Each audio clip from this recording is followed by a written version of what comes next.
السلام عليكم ورحمة الله وبركاته. الحمد لله على كل شيء، بس ما يصحش ولا ينفع إن اسم النادي الأهلي يشترك في أي بطولة محلية، والمفروض أنت الفريق الأول المصنف إنك تاخد أي بطولة في مصر، وتتغلب النهارده من إنبي 1-0 بضربة جزاء من المعروف عنه الوساخة اللي خلقها ربنا، بني آدم كاره للنادي الأهلي. ضربة جزاء ما تتحسبش، والهدف بتاع ديانج ملعوب في الخطوط، بتاع احمد رضا ملعوب في الخطوط. عاوزين ايه من النادي الاهلي؟ عاوزين ايه من النادي الاهلي يا منظومه وسخه بنت وسخه؟ منظومه مفيش فيها راجل، واحنا اللي بنديهم الفرصه. انت عند يا عم يسترب النهارده تغيير حسين الشحات. انت لو ملم بالامور في النادي الاهلي، انت طاهر واقف يمة الشمال بيخش في نص الملعب ولا ليه لازمه، ولا ليه لازمه. الواد اللي اسمه شريف حتحوت لعب عليه وكان بيعدي ويخش ويعمل خطوره علينا، وطاهر ولا كان بيدافع ولا كان بيهاجم. يمة الشمال بتاعنا محدش قال لك منهم، زي ما قالوا لك ان عمر بيلعب يمين وشمال. عمر كمال ابو عبد اقسم بجلاله الله عامل زي اتش دبور، ولا نافع يمين ولا نافع شمال، وبيلعب 90 دقيقه. طب عليا الطلاق يا عمر يا كمال ابو عبد، انا لما مسؤول في النادي الاهلي بعد الفرصه اللي ضيعتها في مباراه الزمالك ما خليك تلمس النجيله تاني. انت لعيب اقسم بجلاله الله خساره فيك تاخد جنيه. انت تدفع فلوس انك بتلعب واسمك بيلعب بالنادي الاهلي، بيلعب في النادي الاهلي. فقالوا له ان عمر بيلعب يمين وشمال، ما تقول له ان حسين بيلعب شمال زي اليمين واحسن، وخلوا محمد عبد الله يلعب يمة اليمين وطلع طاهر ولعب حسين يمة الشمال. والواد اللي اسمه حمزه عبد الكريم نزل وبقينا نهاجم وبنضغط، ولاد بيضغط ضغطات والله يقسم بالله بيضغط على القسم احسن من وسام ابو علي. الواد حمزه عبد الكريم اقسم بالله بيضغط احسن من احسن من وسام ابو علي. في كوره جات لجراديشار النهارده، لو جات له هو كان يتصرف فيها احسن من كده. كوره بتنط جراديشار سابها تنط وعاوز ياخدها من واحده من يمه واحده، فاخد رجله تقل في الارض ما طلعش. لو لعبها بعد ما اتاخر كان طير وش الجون بتاع انبي. انت مستني على اللعيبه اللي عندك دي ليه؟ مستني على جراديشار ليه؟ مستني ديانج النهارده عمل ايه زياده؟ قول لي ديانج عمل ايه زياده النهارده؟ النهارده الواد احمد رضا بتطلع احمد رضا ليه؟ كان احسن واحد عندك بيعمل فعاليه هجوميه على المرمى، بتستغلب الناس.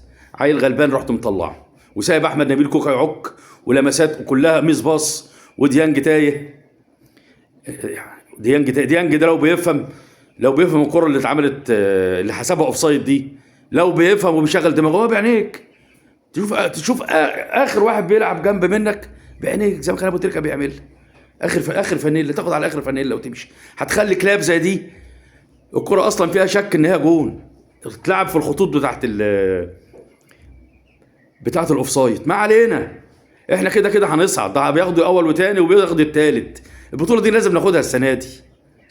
وادي ديانج طلعت، ما تمشي ديانج ومشي جريديشار ومشي داري. انسف حمامك القديم يا عم الحاج، انسف حمامك القديم، واللي يجي لك في اي سعر خده يا اخي، والباقي هاته من بره النادي لو انت خايف من المحاسبه. امال انت الناس اللي دخلت معاك الانتخابات دي ما هتعمل ايه؟ غلطه انت غلطتها وجبت لعيبه ما تستاهلش انها وبعدين انت جريديشار باخد 1.5 مليون. ماشي يا عم الحاج الناس دي. والنهارده يازن النعيمات يازن النعيمات النهارده هيجي جاله صليبي بقى. الناس كلها بتقول لك جاله صليبي عشان القر، ادي يازن النعيمات. انت لو بتفهم تجيب يازن النعيمات حتى وهو عنده صليبي، هتجيبه بلقمه وحته جبنه، تجيبه تأيده وتطلعه اعاره لديلفي اللي تبعك، تطلعه لنادي ديلفي اللي تبع النادي الاهلي. بس مش هينفع برضه، هيبقى ان لعب في 3 انديه، اتقيد في 3 انديه. لعيب زي ده كان هيفرق معانا السما من الارض. لعيب كان هياكل اشرف بن شرقي وياكل تريزيجيه وياكل زيزو وياكل اي حد بيلعب عندنا مهاجم. مفيش نصيب يا ابني، مفيش نصيب اقسم بجلاله الله. انت لعيب عالمي، لعيب عالمي. وهي النهارده جات العقده في المنشار عشان خاطر القر. ما تخلص يخلص كنا اتعاقدنا مع يعني نصيبه نصيبه نصيبه. ما جالوش اصابه، اول مره جاله اصابه من الاهلي اتكلم عليه يزن النعيمات. مش عارف بقى ان كان ده اشاعه ولا مش اشاعه ان بيقول لك جاله صليبي. وهي لعبه انا شفتها، هي رجليه ما اترفعت على الارض وحاول ياخدوا الكوره من برجليه 2 زي 7، فرجليه الوضع التشريحي بتاع رجله نزل خبط مرتين على الارض، ورجليه الشمال وجسمه كله على الارض، فدي اتسمعت في ركبته. انا من ساعتها قلت اصابه جامده. ادي يزن النعيمات بتخلص مع الواد اللي اسمه الصباغ، اصل بيغني. ما يغني يا اخي والله يرقص، ما احنا شفنا الفيديوهات بتاعته احسن من اسامه ابو علي. ما تخلص عمال تمعك. ودي بقت ايه؟ هندفع قسط بالقسط. قسط ايه؟ قسط ايه؟ فلوس يا الواد اسامه ابو علي انت بايعه 9 مليون. ما تجيب يا عم مهاجم زي الناس ما بتجيب مهاجم. شوف الدوري السعودي الانديه اللي بتصارع على الهبوط عندها مهاجمين يتحط في ميزان يقد الواد اللي اسمه الواد بتاع بيراميدز ده. ودي بقت ده احسن من بتاع بيراميدز، احسن من الواد اللي هو جيسو المليلي ده. ما تنجز. النهارده ممكن تجيب اللي اسمه علي علوان عشان خاطر يزن النعيمات الكسر، بس يزن النعيمات قد علوان 100 مره، قد علي علوان 100 مره، قد علي علوان 100 مره. وبتقول ان انت متعاقد مع مهاجم ومكتم عليه علشان ايه؟ لسه خايف عشان الناس اللي عندك مش عارف تسوقها. ما تسوقها باي طريقه. ما انت سوقت الواد جيرالدو قبل كده واديته فلوس، وسوقت الاغاي واديته فلوس، واغاي ده كان حرام ان يمشي من النادي، بس انت برضه ظلمت اغاي وسوقته واديته فلوس بجمله. اشرف داري لازق غوره باي داهيه لو هتفسخ تعاقد معاه. واحد زي ياسين منصور ولا الناس دي تتصرف وتجيب لعيبه يا عم الحاج تشنه. انت النهارده شايف بيكهام والواد العش عامل زي يكون بقاتب، بس العش وبيكهام احسن من اللي انت عاوز تجيبه. الواد اللي اسمه رياض ده بتاع هادي رياض. واحد انت عندك النهارده احمد كلوش احسن مدافع في الدوري المصري، مش عاوز تجيبه ليه؟ محمد حمدي قد الواد شكري، قد محمد شكري وقد كوكا وقد اي حد انت شفته النهارده. وبيلعب طرف وبيلعب لعيب حريف. النهارده كان هو ومحمد عبد الله الاثنين ماتش تتفرج عليه. محمد عبد الله يعدي منه يلحقه ويعمل، ما كانش مخلي عبد الله واخد نفس. لعيب زي ده انت ما تجيبه. لعيب هسندك يمة الشمال احسن من محمد حمدي بتاع بيراميدز. ما تجيبه. ولعيب صغير في السن. واحمد رضا عاوز تمشيه في صفقه حامد حمدان. ما تشتري حامد حمدان بفلوس. وبعد كده بلال عطيه الواد الزفت الطين ده، مروان عطيه عاوز يحترف بره ما يحترف. وبعدين بنسبه بلال عطيه، انت بلال عطيه من النهارده ما كانش موجود في السكور شيف ليه؟ سافر يعني يعمل معايشه. ما تطلع تقول في صفحه النادي الاهلي ان بلال عطيه عامل معايشه. لكن النهارده ما ينفعش ترفع السكور ده كله والماشيين دول كلهم وبلال عطيه ما يكونش موجود. بلال عطيه كان احسن لعيب في مصر في كاس العالم للناشئين، كان مقدم مباريات احسن من حمزه عبد الكريم كمان. كان في نص ملعب وبيزيد ويحرز، يجيب اهداف وبيشوط فاولات وبيرفع ضربات ركنيه، ولاعيب مجهود 10. اقسم بالله لو اتحط في كفه وامام عاشور بتاعنا في كفه وجبت واحد ما يعرفش ده ولا ده، لا يختال بلال عطيه احسن من امام.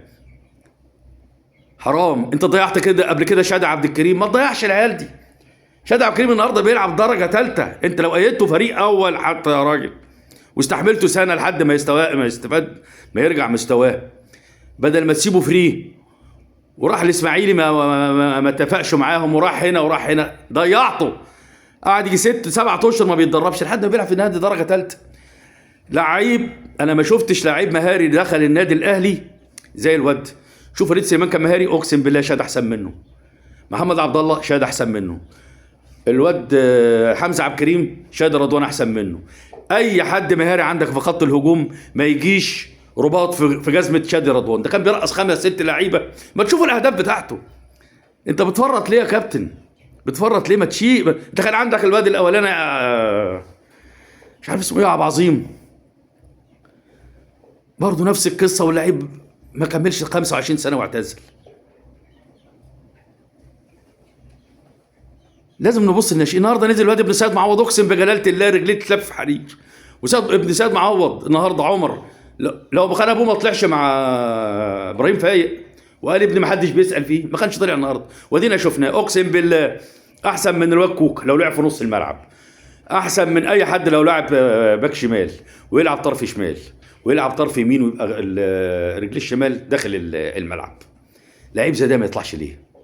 لعيب زي ده ما يطلعش ليه؟ احمد عابدين ما يطلعش ليه؟ احمد عابدين ما يطلعش ليه؟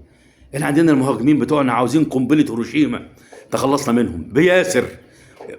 وانت حسام حسن تاخد ياسر ابراهيم وسيب ياسين مرعي. ان شاء الله هتيجي يا ابني في التهديد، هتنزل في اول محطه، هتنزل في اول محطه يا حسام يا حسن. ياسين مرعي ده يتسب.